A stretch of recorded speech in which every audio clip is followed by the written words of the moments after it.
Мен мұны жаңа выездныйда деле айтканмын. Мен каршымын буга деп.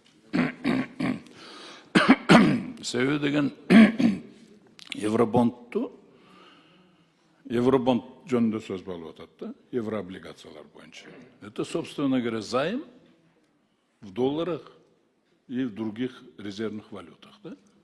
Ал карыз. Анан кийин ал евробонддор жанагы эмеге чыгат. IPO-га.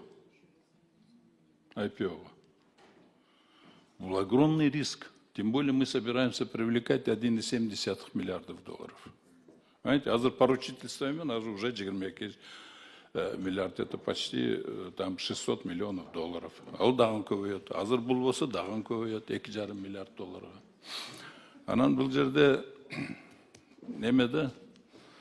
Дело в том, что с этими евробондами 98-97 жылы Россия кризиске кирип кеткен.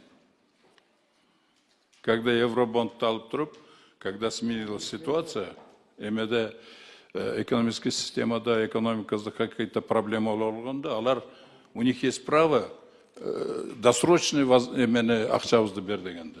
Вот Россия ошентип туруп 97 жылы, 98 жылы кризиске кирген. Они еле выбрались оттуда.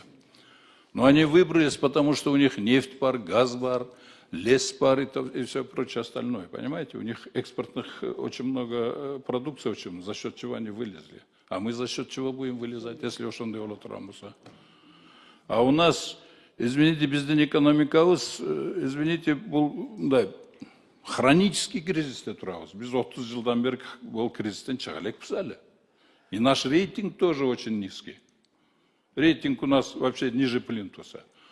Ошондуктан азыр привлекать этип аткан акчабыз 7,5, эң түшүргөндө так 9, азыр 7,5га түшүрөбүз дейт. 7,5% менен алып атабыз карызды. В то время, когда можно взять,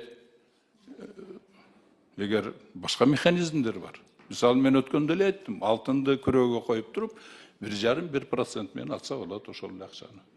А біз неге 7,5% менен алып атабыз аны? Вообще непонятно. В чью там мельницу мы воду льем. Понимаете, был бир жак. Анан кийин экинчи жагы здесь вот коррупционная составляющая очень сильная. Такое впечатление, что вот ворованные деньги вывезли оттуда, и теперь өзүбүздүн эле эмелер, коррупционерлер ушуну сатып алат дагы и будет доить нашу страну. Понимаете? Анан экинчиси, эгер ал жака эмеге чыгара турган болсо, тиги IPO-го чыга турабыз. Биз кумтор эчтекени үйрөтпөптүр да бизди. Мы просто в то время кумторду эмелердин эл аралык чайкоочулардын колуна салып бергенбиз. Ошонун артынан результатын билесиңер, эмне болгонун. 67%тен биз 33% түшүп, кийин 17%, 12%ке чейин биздин долябыз түшүп кеткен кумтордо. Потому что ал жерде, извините, эл аралык чайкоочулар, зубры сидят, акулы сидят там.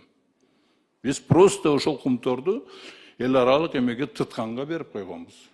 Эл аралык чайкоочуларга.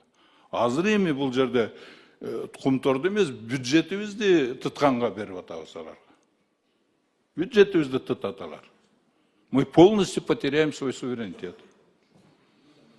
Бул мен, например, буга каршымын. Рахмат. Сиз башка эмелери бар. Рахмат, мен каршымын буга. Рахмат.